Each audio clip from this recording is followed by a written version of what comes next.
I love anime, but she couldn't give two shits. I just confessed my feelings to her, but she left me on red, then took a screenshot and posted it on her story. That's why we never get second seasons for anything. No Game No Life, Gangster, and Dead Man Wonderland. I watched all of these shows before I even knew the meaning of NTR, but at the same time, they make 3 billion copy-pasta isekai. Every 3 months, make sequels for them, spin-offs, and OVAs for each of the shows, which is why I am so glad I got into Made in Abyss back in 2019, because the next year we got a breathtaking film, and now we're getting a second season. This? Why do I like this? Is this normal? Is something wrong with me? Something's probably fucking wrong with me, isn't it? I'm just gonna put her over here with the others. Everyone talks about how animation can impact a show, but what about the art style? What impact can an art style have on a show? At first glance, Made in Abyss looks like a cute kids anime, but it's because it looks like this that the twisted things that happen can feel so disturbing. Akihito started his career as a children's book artist but did not want to be limited by this. Thus, even when he shifted to his more mature series, he kept his childlike art style. One day, a huge chasm was discovered on a certain island. It was several layers deep, had its own ecosystem and otherworldly wildlife and vegetation, but people were drawn to it. It wasn't long before cities started to build themselves along the chasm and began to thrive. The town became known as Oth. People were unexplainably drawn to it, and to most, it became their reason to wake up the next morning. And slowly but surely, for the people of Oth, it became their god. Ascending from each layer has a cost to it, from simple headaches to complete depravity and the loss of humanity and form. From an early age, however, Rico and the rest of the children of Oth are raised to become delvers. How they sit in their classrooms, the fact that the abyss is literally the center of their world, and the epic tales they hear about the White Whistles, the highest ranked delvers of the abyss. But unlike everyone else, Rico's mom is actually a White Whistle known as Liza the Annihilator. Yep, she sounds fun.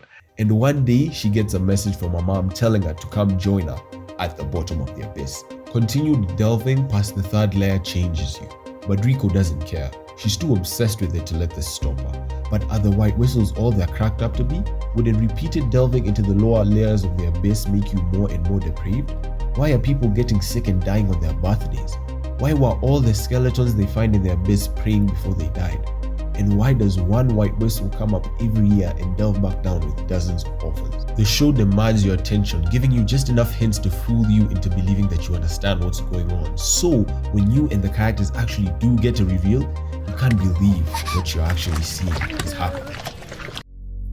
Now, about season 2. I think we all agree that the main drive of this story is the world, or in other words, the abyss, and how it changes the people around it. The show genuinely makes me so curious about the rest of the layers, the White Whistles, and I can't help but get a "this is only the tip of the iceberg" feeling from how deep this hole really is.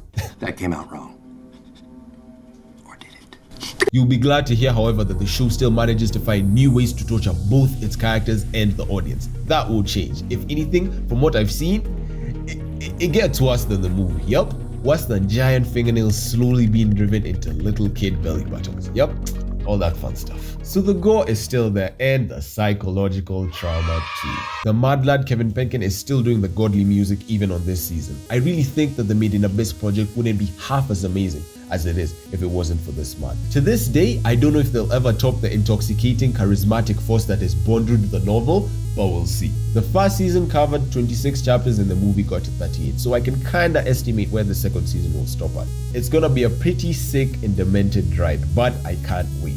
Made in Abyss has never been a show to shy away from showing dark material in the past, but whether they'll censor this new stuff in the anime or just cut it out entirely is anyone's guess. In conclusion, we just got a new trailer for the Made in Abyss game. This means that the higher-ups are noticing the potential this property has and will most likely make more of it. Does this mean we'll get a third season relatively soon? No. Will the mangaka finally start releasing regular chapters too?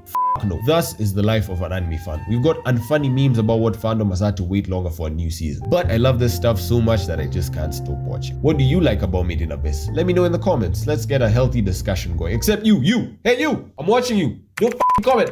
I said don't